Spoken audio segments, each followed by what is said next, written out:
Hello viewers, আমাদের আজকের topic হচ্ছে আমরা অডিও রেকর্ড থেকে কিভাবে নয়েজ রিমুভ করব। এজন্য আমাদের একটি ব্রাউজার সিলেক্ট করতে হবে। আমি ক্রোম ব্রাউজার সিলেক্ট করে নিচ্ছি।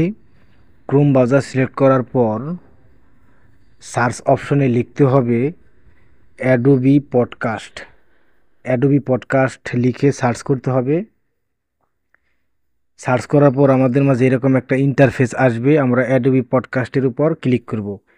ক্লিক করার পর আমাদের মাঝে এরকম একটা ইন্টারফেস আসবে। এখন বাম দিকে ইনহ্যান্ড স্পিচ এইখানে আমরা ক্লিক করব। ক্লিক করার পর আমাদের মাঝে এরকম একটা ইন্টারফেস আসবে। আমরা বাম দিকে ইনহ্যান্ড স্পিচ অন করে দিব। আমি অন করে দিলাম। তারপর ডান দিকে চুজ ফাইলের উপর ক্লিক করতে হবে। চুজ ফাইলের উপর ক্লিক করার পর আমাদের মাঝে এরকম একটা ইন্টারফেস আসবে। যেহেতু আমরা রেকর্ড করেছি সেহেতু আমরা সাউন্ড রেকর্ডার অপশনে ক্লিক করব। ক্লিক করার পর আমাদের ডান দিকে থ্রি ডট লাইনে ক্লিক করব। ক্লিক করার পর আমরা আমাদের অডিওটি দেখতে পাচ্ছি, এইটা আমরা মার্ক করব। আমি মার্ক করে দিলাম এবং ডান দিকে ওকে ক্লিক করব।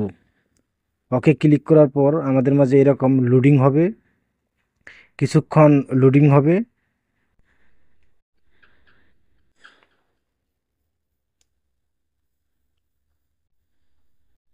কিছুক্ষণ লোডিং হওয়ার পর আমাদের মাঝে এরকম একটা ইন্টারফেস আসবে।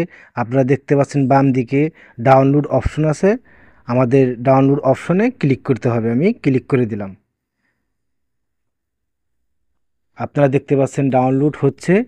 অতএব আমাদের অডিও রেকর্ড থেকে রিমুভ হয়ে যাবে।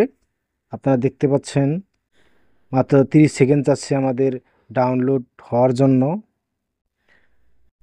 এভাবে আপনারা খুব সহজে কোনো অডিও রেকর্ডকে নয়েজ রিমুভ করে ক্লিয়ার রেকর্ড পাবেন। যদি আমার চ্যানেলটি আপনাদের ভালো লেগে থাকে এবং আমার চ্যানেলে যদি নতুন হয়ে থাকেন অবশ্যই আমার চ্যানেলটি সাবস্ক্রাইব করবেন। ধন্যবাদ সবাই।